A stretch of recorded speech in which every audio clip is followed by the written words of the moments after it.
E eu que não perdoei nem minha bisavó. Nesse relato Nós Somos um Macho, vou contar pra vocês como que isso aconteceu. Quando isso aconteceu, eu tinha os meus 18 anos. A minha bisavó, hoje em dia, ela, né, tá, assim, mais assim, antiga, né? Então, eu continuo indo lá do mesmo jeito, né? Continua rolando, mas vou contar pra vocês como tudo aconteceu. Eu tinha 18 anos. Desde que eu era muito novo, eu ficava na casa da minha avó, porque a minha mãe trabalhava. E aí morava na casa da minha avó, a minha avó, o meu avô e a minha bisavó, que era mãe da minha avó. A minha bisavó foi mãe nova, a minha avó também era mais nova, a minha bisavó também. E a minha bisavó, ela era uma senhora bem, assim, ajeitada, assim como a minha avó. Eu cresci ali, né, desde que eu era criança. Eu ficava com a minha avó pra minha mãe trabalhar, desde que eu tinha nascido, né. A minha avó sempre ajudou muito a minha mãe. Então eu tinha muito aquele costume ali, muitas das vezes eu nem ia pra casa, eu dormia na casa dos meus avós. Eu tava sempre ali naquela convivência. Conforme eu fui crescendo, fui virando um rapaz, eu tive uns problemas com a minha mãe, mas não era em relação à minha mãe, era em relação ao meu padrasto. Minha mãe separou do meu pai, que meu pai traiu minha mãe e tal. E aí eu fui passar um período na casa do meu avô e da minha avó, porque eu já tava acostumada a ficar muito lá. Minha mãe falou, ó, vai pra lá, fica um tempo lá, porque minha mãe arrumou um marido, eu não tava aceitando muito bem, na época eu tinha 15 anos. Acabei ficando na casa da minha avó.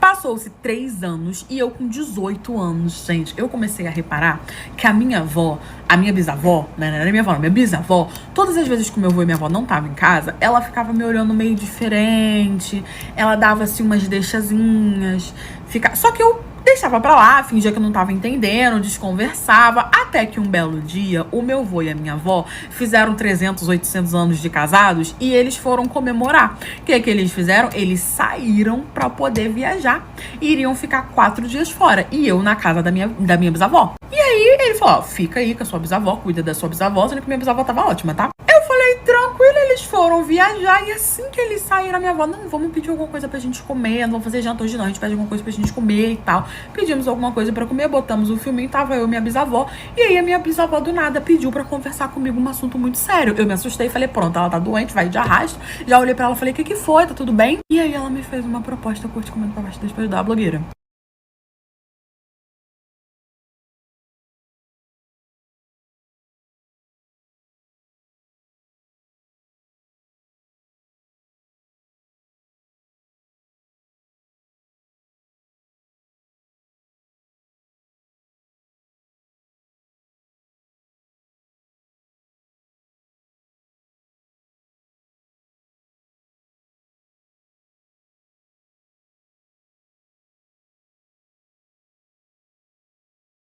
Primeiro ela começou a me contar toda uma história triste, falando que tava muito carente, que se sentia muito sozinha, que tinha muito tempo que ela não sabia o que era um homem, que ela tinha muito dinheiro guardado, não tinha com que usar, porque minha avó era aposentada, minha bisavó era aposentada, e